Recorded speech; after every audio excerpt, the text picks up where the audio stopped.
I still cannot believe that I am 28 months alcohol free. When I look back at who I was before this journey, I barely recognize her. I was exhausted, anxious, constantly searching for balance, but pouring gasoline on the very fire I was trying to put out.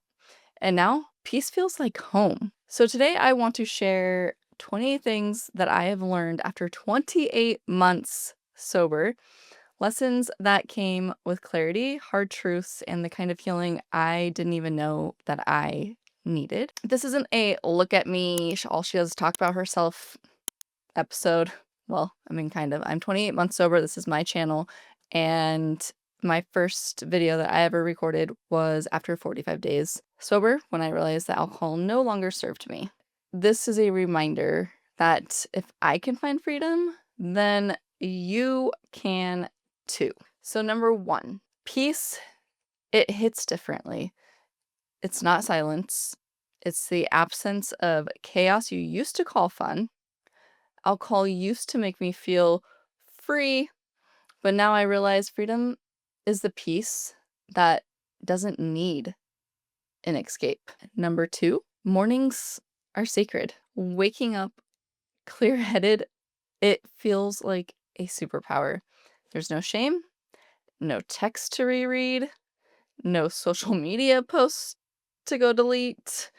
I mean, it's clarity, just clarity. So now I try to wake up at 5:30 and get my workout in and listen to an audiobook and just like be in my own mind versus nursing a hangover, trying to drink the coffee while, I mean, if you know about black coffee and hangovers, it's just not gonna work.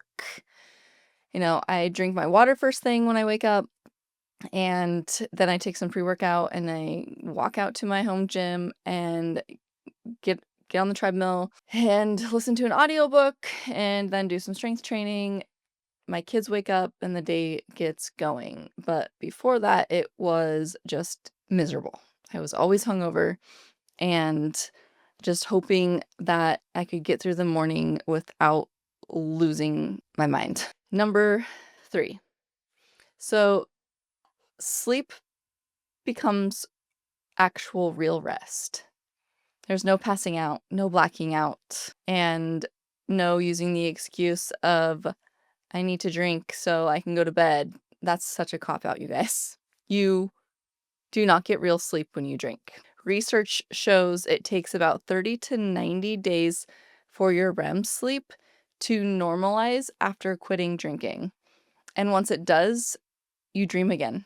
You actually heal while you sleep.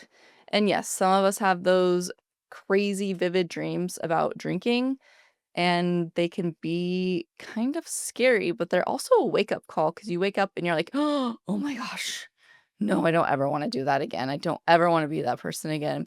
But sleep becomes your friend, unless you have body aches, because some people still ask me, well, how's your sleep? Well, I mean, when my hips are fine, I sleep well. When the dogs aren't hogging the bed, I sleep even better. But my sleep is legit now. It's not fake sleep. Number four, this is a big one.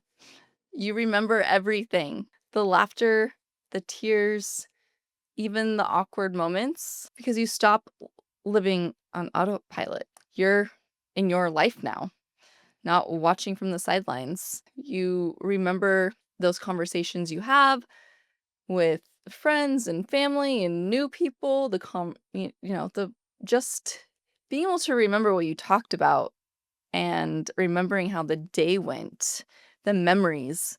I went to my first volleyball game, Boise State volleyball game a few weeks ago and just recently, and those I would have been shit-faced. I mean, that was all that games were.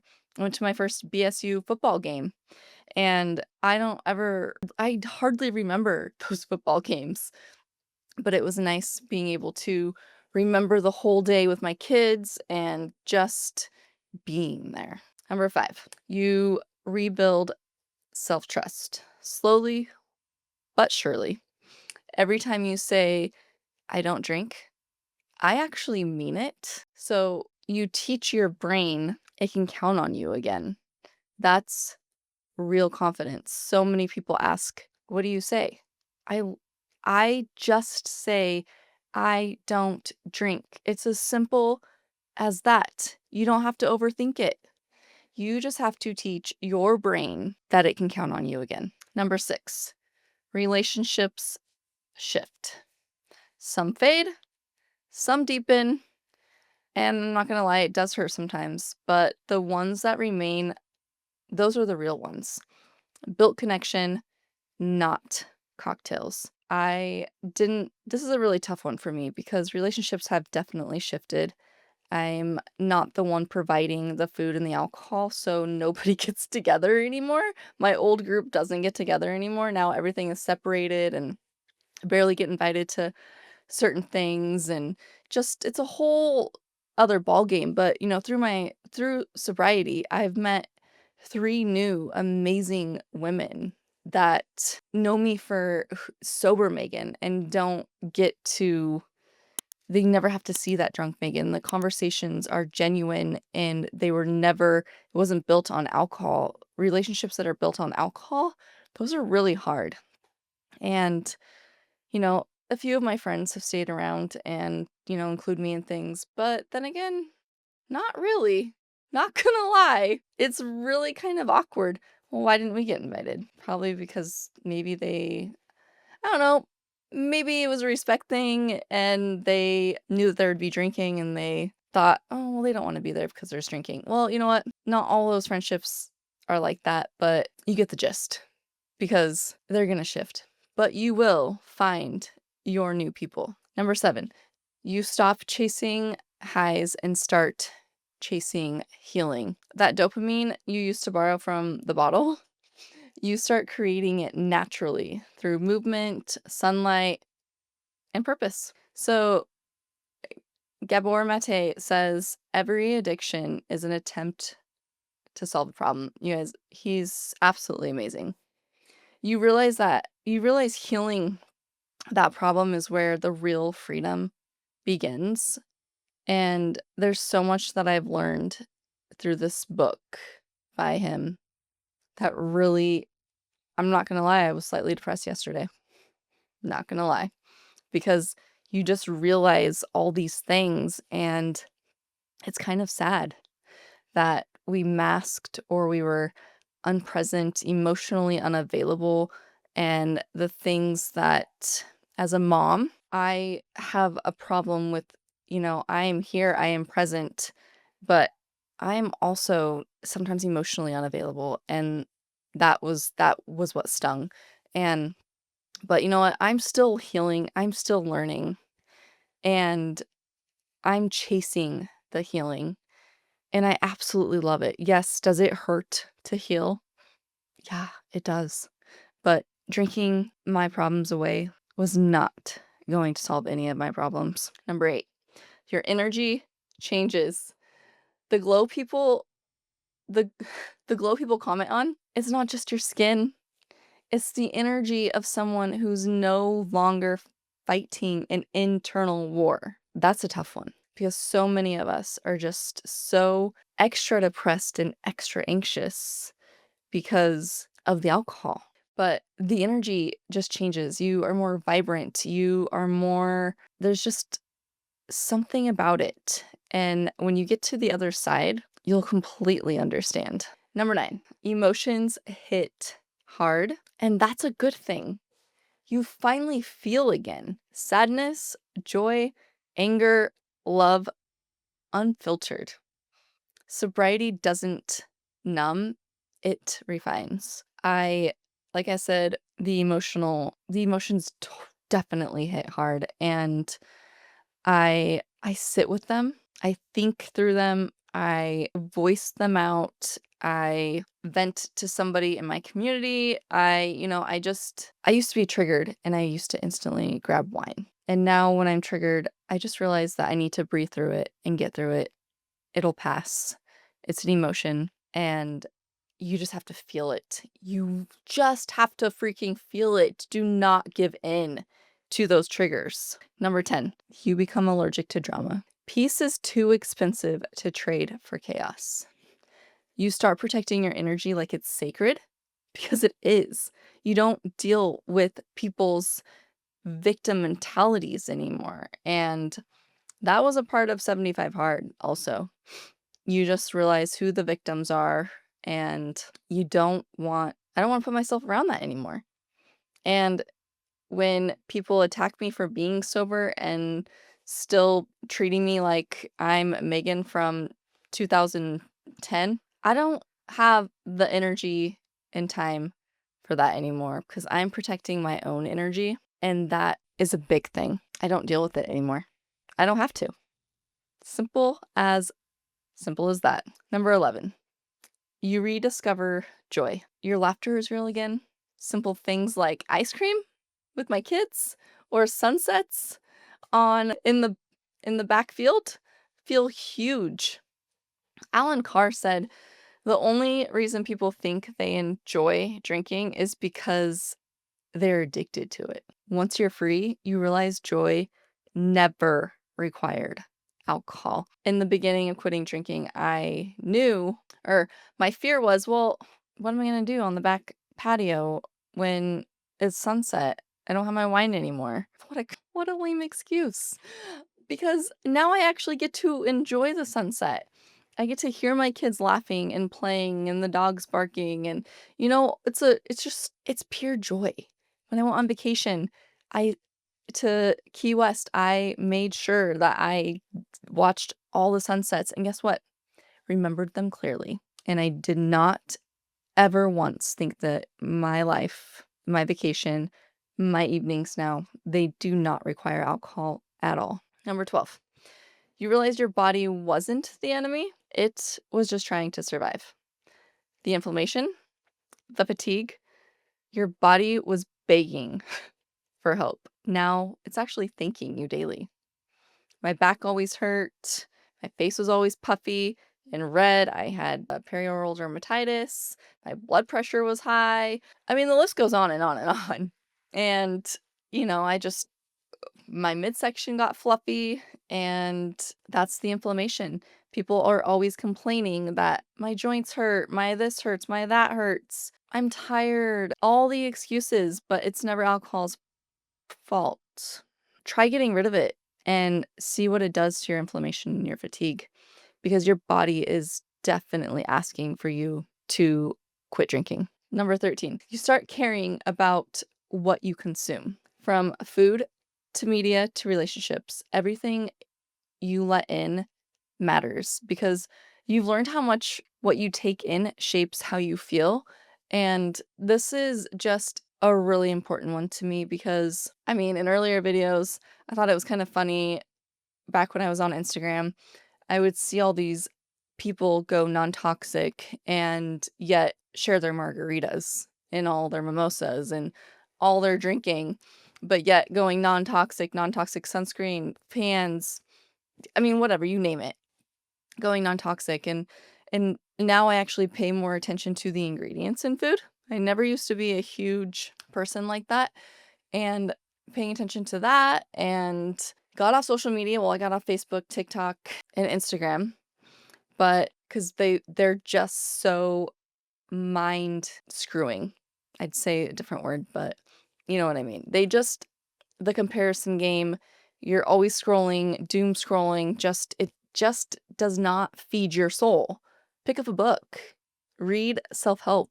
It actually really does feed your brain because everything you let in, it matters. Relationships, very leery of relationships and what you choose to deal with, and definitely making sure there's boundaries in place and not letting people take advantage of you. Number 14, you see through the marketing.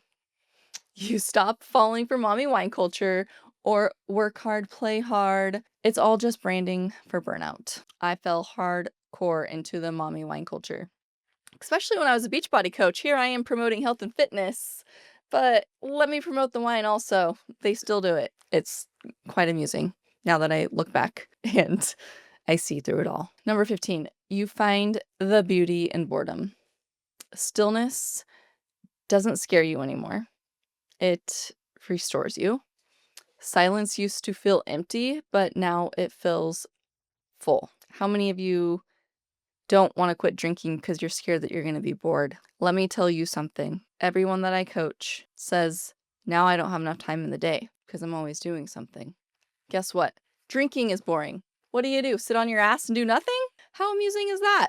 Sounds pretty boring to me. Number 16, your nervous system. Studies show that chronic alcohol use dysregulates the stress response. So when you quit, your body has to relearn safety. That's why meditation, walks, and water matter. You are literally rewiring your brain to peace. Number 17, healing. Healing isn't linear. Triggers come back. Some days still sting, but instead of guilt, you give yourself a little bit more grace. Relapse doesn't start with a drink. It starts with forgetting your why. I have triggers come back constantly. I have constant reminders. You guys, I'm in the freaking public's eye. People find me and they wanted to say rude things. And, I have a lot of, family drama. So triggers do come back. And those days really sting.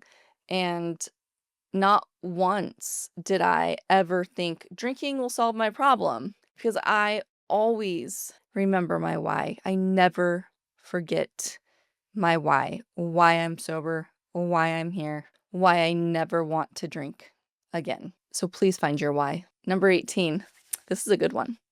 Boundaries become love. I know that some people are not going to agree with me, but guess what? Saying no isn't rejection, it's self-respect. Sobriety actually gives you permission to protect your peace. I'm going to say that again. Saying no isn't rejection, it's self-respect. If you can't respect somebody saying no, then see your way out. That's all I'm going to say. 19, you start inspiring people quietly or loudly. You don't have to preach. Your presence tells your story. People notice the glow, the calm, the consistency. I have had many friends cut back or say that they've quit. I have people that I coach that they say their friends and family have, quietly cut back or quit also. And it's just, you're leading by example. You're not sitting here shoving it and preaching it. You're just showing them a different way of life. And that is what starts inspiring people. Number 20. This one's a hard one, but you forgive yourself. Whether the other people forgive you, you need to forgive yourself because you didn't know then what you know now. Forgiveness becomes the final stage of freedom. And you know what? I forgive myself. I didn't take advantage of drunk myself. I had no choice in the environment that I was placed in. I am not a victim person. I will not blame anybody in my past or like my parents for me turning to alcohol for alcohol, or, what I'm saying is I'm not the person that's going to blame, well, my parents did this, my parents did that. But what I know now is that stress in when your mom is pregnant and when you're born causes a lot of things in our brain. And that is what I'm learning in the book, In the Realm of Hungry Ghosts. And my mom was a young mom, accidentally got pregnant, and I was born with club feet. Imagine the stress that she was under. I don't blame her for that, but that just really goes back to I didn't know then what I know now. And yeah, were my behaviors destructive? Yeah. But what I'm learning about all these things is I can forgive myself because I didn't just choose to destroy my life with alcohol. But I'm learning why so many of us go down that road. And a really not fun, but a really interesting fact is they did studies on the moms that were pregnant during 9/11 and for the first 3 months of those babies' lives also, or all within that time. It's in the book, and it actually is just it's mind-blowing how us as moms transfer our stress unintentionally.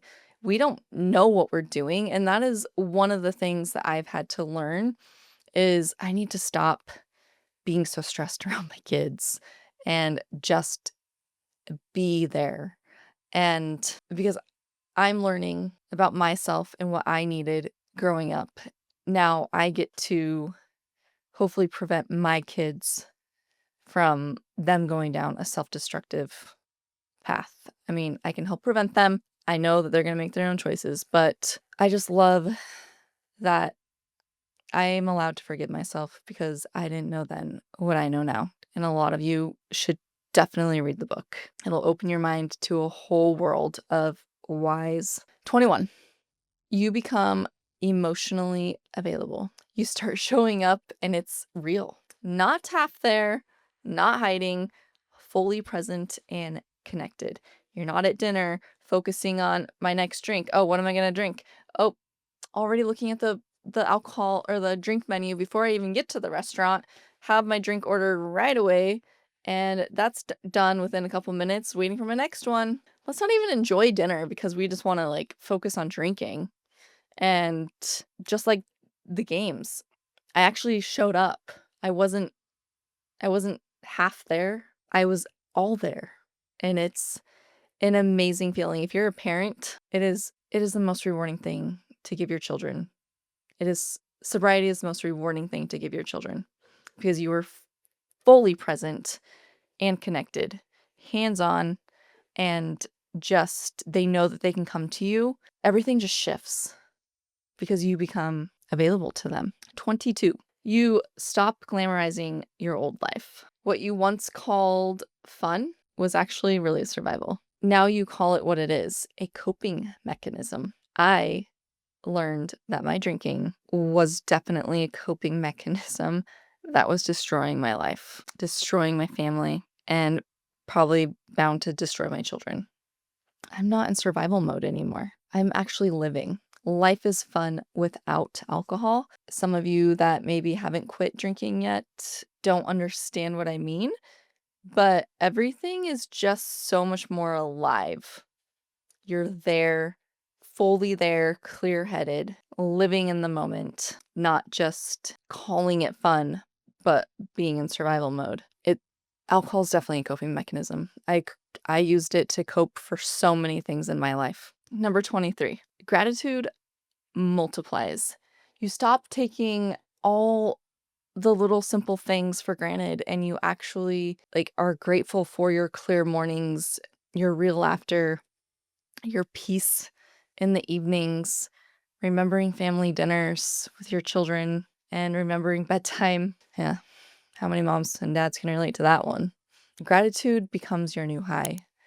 I have so many things that I am grateful for now, and outside of like my children and my family, this community is another thing that just has multiplied like I am beyond grateful for you guys. Number 24. You realize moderation was never freedom. Freedom is not wanting it at all. That's the real victory. 25. You understand Gabor Mate's truth. The opposite of addiction isn't sobriety, it's connection. You find connection with God, with nature, with community, and most importantly, with yourself. Connection is key, you guys. Those that actually show up weekly to their coaching calls and the member group calls, they are some of the most successful ones that I've seen because they have connection, they have community, they are finding connection with themselves and nature and God. And it's just find your people, find your community, find your connection. Number 26, you start living intentionally. You stop saying yes to please people and start saying yes to purpose. Life feels lighter when it's aligned. I'm going to say that I was the biggest people pleaser. I know a lot of people can relate to that. You get to say no now. It's simple. Well, is it simple? It's pretty simple. Or it's easy. I don't know. Number 27, you stop blaming alcohol. It wasn't the root, it was the symptom. Now you're healing the root, the pain, the patterns, the beliefs. We all want to blame something, someone. Well, my uncle was an alcoholic, so that means that I'm an alcoholic. Why are you blaming your uncle's alcoholism on your alcoholism? That doesn't make any sense. Get to the root, because that is the symptom. Once you start healing internally, you start understanding a lot of things. Number 28, being proud. Because it wasn't just quitting drinking, it was building an entirely new life from the ground up, facing shadows, healing the heart, and becoming the person that I was supposed to be, that I always hoped to be. Here's to 28 months, to peace, to clarity, to waking up proud of who I am. So if you're on day 2, day 20, or day 200, this is your reminder. Every day you stay alcohol free, your body heals, your brain rewires, your soul rebuilds. And maybe one day you'll look back at month 28 and realize that you didn't just survive sobriety,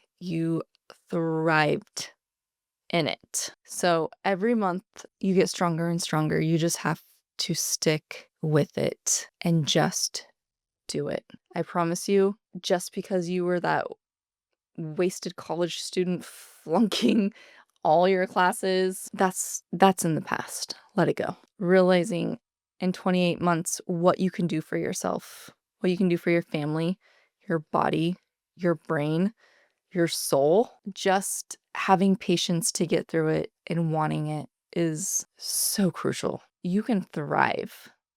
You don't have to hate sobriety. If you don't want to be sober, I mean, I'm sorry. You're missing out on a lot of life, a lot of family. Families get ruined because of alcohol. Friendships get destroyed. I mean, when you see people close to you drinking their life away, knowing that they're sick from alcohol, and yet they don't care, it's really, really sad. Because as loved ones, we want the best for our loved ones. And just know that not every day is going to be easy. But guess what? Alcohol doesn't make it easier. It makes it harder. So drop a comment how many days, months, years you are. I would love to hear the feedback. And if you liked my video, please let me know. I hope you guys have a wonderful Thanksgiving.